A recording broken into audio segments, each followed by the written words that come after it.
2014 में 3 IIT graduate मिलकर company की स्थापना करते हैं। एक ऐसी कंपनी जिसके आज का मार्केट वैल्यूएशन $371 मिलियन का है और $214 मिलियन की फंडिंग उन्होंने इकट्ठी कर ली है। एक ऐसी कंपनी जो आज ऑल ओवर इंडिया में लगभग ऑल ओवर इंडिया के टियर 1 सिटीज में अपना पैर जमा चुकी है और भविष्य में इनका प्लान है और कंट्रीज में एक्सपेंशन करने का। एक ऐसी कंपनी जिससे आप बहुत कुछ सीख सकते हो। आइए इस वीडियो को कंप्लीट देखिए और बताइए मुझे कि आपने इस वीडियो से क्या सीखा। डिस्कस करेंगे कि क्या आपकी लर्निंग रही इस वीडियो पे, क्या आप इस कंपनी से सीख सकते हो। इस कंपनी ने एक ड्रास्टिक चेंज लाया। इसने ब्रोकर का नामो निशान मिटा दिया। इसने कहा कि सेलर और बायर आपस में कनेक्ट हो और जिसमें ब्रोकर का कोई इन्वॉल्वमेंट ना हो। आइए क्या है इनके बिजनेस के राज, कैसे ये बिजनेस करते हैं, आइए जानते हैं। इस कंपनी का पर्पस बहुत ही सिंपल है। ये कंपनी चाहती है कि जो प्रॉपर्टी सेलर है और प्रॉपर्टी बायर आपस में कनेक्ट हो जाएं without any involvement of broker. इस कंपनी के ओनर का मानना है कि ब्रोकर कई बार क्या है बहुत कमीशन चार्ज करते हैं और इंडिया में ये बड़ा अनऑर्गेनाइज सा मार्केट है। इस अनऑर्गेनाइज से मार्केट को हम ऑर्गेनाइज्ड बनाना चाहते हैं। ये उस कंपनी के ओनर का मानना था, जिसकी वजह से उन्होंने इस कंपनी की स्थापना करी। ये कंपनी एक रेपुटेड नाम है आज के टाइम में टियर 1 सिटीज में। इस कंपनी ने $214 मिलियन की फंडिंग रेस करी है टिल डेट। इस कंपनी का नाम है नो ब्रोकर। आप में से बहुत सारे लोग इस कंपनी के बारे में जानते होंगे, शायद नाम सुना भी होगा या नहीं भी सुना होगा। इस वीडियो के एंड में मैं चाहूंगा कि आप कमेंट करके जरूर बताएं कि क्या आपने इस वीडियो से सीखा, क्या इस कंपनी के बिजनेस मॉडल से सीखा, क्या लर्निंग आप लेके जाए हैं। प्लीज कमेंट करके जरूर बताइएगा और हाँ, लाइक जरूर कीजिएगा। आज मैं ये नहीं कहूँगा कि आप सब्सक्राइब कीजिए या शेयर कीजिए, बट लाइक जरूर कीजिए, क्योंकि आप ही के लिए मैं ये वीडियोस ला रहा हूँ ताकि आपको और नॉलेज मिले, आप और चीज़ें सीख सको कि कैसे आप अपने रियल एस्टेट के बिजनेस को इम्प्रूव कर सको। आइए आगे बढ़ते हैं। Now let's talk about what this company does. ये कंपनी करती क्या है। No broker business model is simple, बहुत सिंपल है। एक सेलर को बायर के साथ कनेक्ट कराया या फिर एक प्रॉपर्टी ओनर को टेनेंट के साथ कनेक्ट कराया, मतलब जो रेंट पे प्रॉपर्टी देख रहे हैं उनके साथ प्रॉपर्टी ओनर को कनेक्ट करा दिया। ये बेसिकली दोनों मॉडल पे काम करते हैं, सेल्स परचेस में भी और आपका रेंटिंग में भी काम करते हैं। अब इस प्रोसेस में इन्होंने ब्रोकर की नीड को ही हटा दी। अब जैसा कि नाम सजेस्ट करता है, नो ब्रोकर का विजन है कि ब्रोकर का इन्वॉल्वमेंट हो ही ना रियल एस्टेट डीलिंग में। इनके पोर्टल में कहीं पे भी आपको ब्रोकर की लिस्ट की भी प्रॉपर्टी नहीं मिलेगी। इनके पोर्टल में सिर्फ ओनर ही प्रॉपर्टी लिस्ट कर सकते हैं। कंपनी कोई भी ब्रोकरेज चार्ज नहीं करती किसी भी पार्टी से, यानी ना सेलर से ना बायर से, किसी भी पार्टी से ब्रोकरेज चार्ज ये नहीं लेती है। अब आप पूछोगे, जब ये कमीशन ही नहीं लेती तो पैसा कैसे कमा रही है? This is the kick. They are making money with the subscription plan. ये सब्सक्रिप्शन प्लान से पैसा कमा रही है।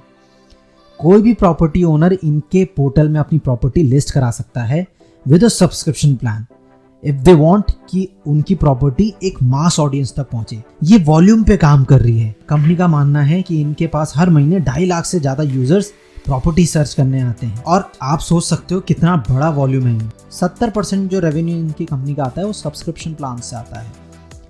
जो सेकेंड सोर्स ऑफ रेवेन्यू है इस कंपनी का वो है एडवर्टीजमेंट, फर्नीचर स्टार्टअप से और मूवर्स एंड पैकर्स से, लीगल सर्विसेज से या इंटीरियर डिजाइनिंग की सर्विसेज दे दी, फर्नीचर की सर्विसेज दे दी। इन सब की सर्विसेज ये प्रोवाइड करते हैं अपने कस्टमर को। और चार्जेस क्या ले रहे हैं? सिर्फ सब्सक्रिप्शन प्लान। जिनको अपनी प्रॉपर्टी सेल करानी है या रेंट पे देनी है उनसे सब्सक्रिप्शन प्लान ले लेते हैं। बहुत नॉमिनल सा चार्ज रहता है, depending on the kind of property you have, या आप कोई अगर बड़ा ग्रुप हो या तो उस हिसाब से आपके चार्जेस रहेंगे और इंडिविजुअल प्रॉपर्टी ओनर हो तो उस हिसाब से चार्जेस रहेंगे। अब ये सर्विसेज किस तरह की दे रही हैं अपने कस्टमर को? ये एग्रीमेंट का जो ड्राफ्ट होता है, यानी जो लीगल एग्रीमेंट होते हैं प्रॉपर्टी ओनर के साथ, वो तैयार करती है क्लाइंट के लिए। ये इनकी सर्विसेज का पार्ट है। Now they also make money with real estate related services. Real estate related services से भी ये पैसा कमाती हैं। जैसे फर्नीचर की सुविधाएं दे दी, कोई नया घर ले रहा है तो इंटीरियर डिजाइनिंग की सुविधाएं दे दी, या लीगल हेल्प दे दिया। और 85% जो प्रॉपर्टी इनकी प्लेटफॉर्म में लिस्ट होती है वो रेंटल पे होती है, 15% प्रॉपर्टी सेल पे होती है। इनका अपना स्टाफ है जो प्रॉपर्टी शो कराता है।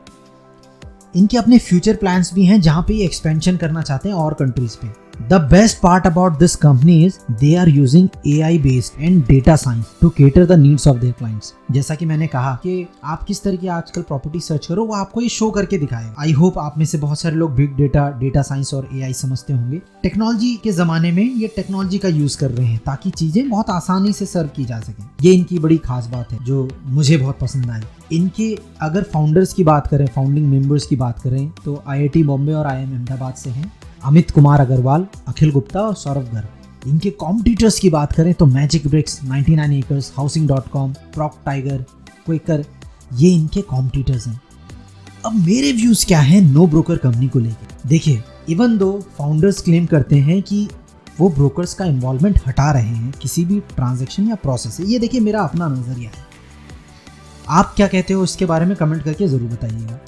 बट मेरा ये मानना है ये कंपनी खुद में एक ब्रोकरेज फर्म है, कारण बस इन्होंने तरीका क्या है बदल दिया है। ये लार्ज वॉल्यूम में काम कर रहे हैं, इनके पास इन्वेस्टमेंट है और बहुत लार्ज स्केल में काम कर रही है, कम चार्ज कर रही है, सब्सक्रिप्शन बेस्ड चार्ज कर रही है। जहां एक नॉर्मल जो एजेंट है किसी भी लोकल मार्केट में वर्क करता है वो क्या करता है कि कुछ साल में 4-5 क्लाइंट सर्व किए वर्स्ट एंड में, ये वर्स्ट एंड में मैं आपको बता रहा हूँ, अच्छे एंड में जो अच्छे ब्रोकर्स होते हैं वो महीने में कई डील्स क्लोज करते हैं। एनीवेज, तो जो नॉर्मल लेवल पे काम करते हैं वो इंडिविजुअल क्लाइंट पे निर्भर करते हैं। उनका जो गुजारा है वो कमीशन पे चलता है, कॉम्पनसेशन पे चलता है कि दोनों पार्टी से कमीशन चार्ज कर लिया।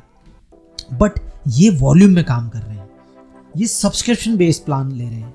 एक नॉर्मल ब्रोकर सब्सक्रिप्शन प्लान में वर्क नहीं कर सकता। हाँ, अनटिल अनलेस आप भी टेक्नोलॉजी का यूज़ कर रहे हैं या आप भी इस तरह के कोई बिजनेस मॉडल यूटिलाइज कर रहे हैं तो। बट ये वॉल्यूम में काम कर रहे हैं इसलिए लो चार्ज भी ले रहे हैं तो कोई फर्क नहीं पड़ रहा। नो डाउट कि ये एक बहुत अच्छा काम कर रहे हैं। इन्होंने जो क्लाइंट का जो कस्टमर का जो पेन है, कस्टमर की जो कई प्रॉब्लम्स होती हैं उसको सॉल्व कर दिया, क्योंकि इस इंडस्ट्री में बहुत फ्रॉड भी होता है क्लाइंट्स के साथ। और नई जनरेशन को प्रोफेशनलिज्म समझ में आएगी, नई जनरेशन को टेक्नोलॉजी समझ में आएगी, नई जनरेशन को चाहिए अच्छी सर्विसेज। मेरा ये मानना है कि रियल एस्टेट इंडस्ट्री में इन्होंने एक अच्छा क्रांति लाया नो ब्रोकर कंपनी में, और एक प्रोफेशनल तरीका दिया जिससे क्लाइंट को आसानी हो प्रॉपर्टी सर्च करने में डायरेक्ट ओनर की। अब हम इससे सीख क्या सकते हैं? देखिए, मेरा अपना एक मानना है कि रियल एस्टेट बिना ब्रोकरेज के नहीं चलती, बिना ब्रोकर के नहीं चल सकती। किसी भी बिजनेस में, किसी भी रियल एस्टेट ट्रांजैक्शन में एक ब्रोकर का होना जरूरी है। नो ब्रोकर भी अपने आप में एक ब्रोकरिंग फर्म है मेरे अनुसार, क्योंकि वो भी कहीं ना कहीं हेल्प कर रही है कस्टमर को उनके लीगल प्रोसेस में, उनके ड्राफ्टिंग करने में, उनको सर्विसेज देने में, उनकी विजिट कराने में कहीं ना कहीं हेल्प कर रही है, जो कि नॉर्मल ब्रोकर भी कराएगा, एक इंडिविजुअल ब्रोकर भी कराएगा। वो एज अ कंपनी को लार्ज स्केल में काम कर रही है, बस इतना फर्क है, और वॉल्यूम में काम कर रही है। मेरा ये मानना है कि बिना ब्रोकर के काम नहीं हो पाए किसी भी रियल एस्टेट इंडस्ट्री में। बस हमें क्या चीज़ सीखनी चाहिए इस कंपनी से, वो है प्रोफेशनलिज्म, कि क्लाइंट के साथ कैसे प्रोफेशनल तरीके से वर्क किया जाए, कैसे उन्हें अच्छी सर्विसेज दी जाए। जितनी अच्छी हम सर्विसेज देंगे उतना अच्छा हमारे लिए ग्रो करने के चांसेस होंगे। इस तरह की कंपनी अच्छी चल रही है। रीज़न मीन कि कई सारे लोगों के साथ इस तरह के पुराने बैड एक्सपीरियंस रहे हैं ब्रोकर के साथ, जिसकी वजह से इस तरह की कंपनी बहुत अच्छी वर्क कर रही है। मैं चाहूँगा आप अपने लोकल सेक्टर में, जिस मार्केट में भी आप काम कर रहे हैं, आप बहुत अच्छे से काम करें, प्रोफेशनल तरीके से काम करें, सर्विसेज अच्छी दें और कस्टमर की ज़रूरतों को ध्यान देते हुए उनको कैटर करें। सेकंड बहुत अच्छी चीज़ हम इस कंपनी से सीख सकते हैं वो है ट्रांसपेरेंट रहना अपने क्लाइंट को। So I would urge you, if you are an individual broker और अ ग्रुप ऑफ पीपल और you are a team working together, follow professionalism and improve your services. आप अगर इंडिविजुअल हैं, ग्रुप ऑफ पीपल हैं, team के साथ काम करते हैं, जिस भी शहर में, जिस भी सिटी में आप इस वीडियो को सुन रहे हैं, देख रहे हैं, मैं चाहूँगा कि आप प्रोफेशनलिज्म के साथ काम करें, अपनी सर्विसेज को इम्प्रूव कीजिए ताकि आपका क्लाइंट आपसे प्रॉपर्टी परचेज करे। और 4 रेफरेंस और दे। देखिए, ज़रूरी ये नहीं कि क्लाइंट को ओनर से ही मुलाकात करनी और उसी से ही प्रॉपर्टी लेनी है। ज़रूरी ये है कि जो व्यक्ति उसे केटर कर रहा है वो कितना प्रोफेशनल है, कितना साउंड है, कितना ट्रांसपेरेंट है, वो मैटर करता है, वो बहुत मैटर करता है। इसलिए इस कंपनी से हमें दोनों चीज़ें सीखनी चाहिए, प्रोफेशनलिज्म भी और ये भी कि अगर आप अच्छे तरीके से चीज़ें केटर कर रहे हो तो चीज़ें आसान होंगी। आप जब भी कोई डील कर रहे हैं, आप ओनर को सामने बैठा सकते हैं जब डील मैच्योर होने वाली हो। बिल्कुल डंकी की चोट पे अपना कमीशन मांग सकते हैं, चार्ज कर सकते हैं। ये नहीं कि आप अपना कमीशन चार्ज नहीं कर रहे, बिल्कुल चार्ज कर सकते हैं, क्योंकि आप सर्विसेज दे रहे हो, आप अगले व्यक्ति का पैसा बचा रहे हो, अगले व्यक्ति का 6 से 7% का पैसा बचा रहे हो आप ओनर के साथ मिला के, उनके साथ डायरेक्ट डील करा के। बट ये आपकी जिम्मेदारी बनती है कि आप ओनर को भी एक अच्छा पैसा दिलाओ और क्लाइंट को भी एक अच्छा अमाउंट में उनकी डील कराओ, जहाँ पे उसको भी लगे कि हाँ उसको एक ऐसी प्रॉपर्टी इस वैल्यू पे मिली है जो उससे कहीं नहीं मिल सकती। That's what you should do. ये आपको करना है। आई होप आपको ये वीडियो पसंद आया होगा एंड क्या आपने इस वीडियो से सीखा है, इस एपिसोड से सीखा है, प्लीज़ कमेंट करके ज़रूर बताएं। God bless you all.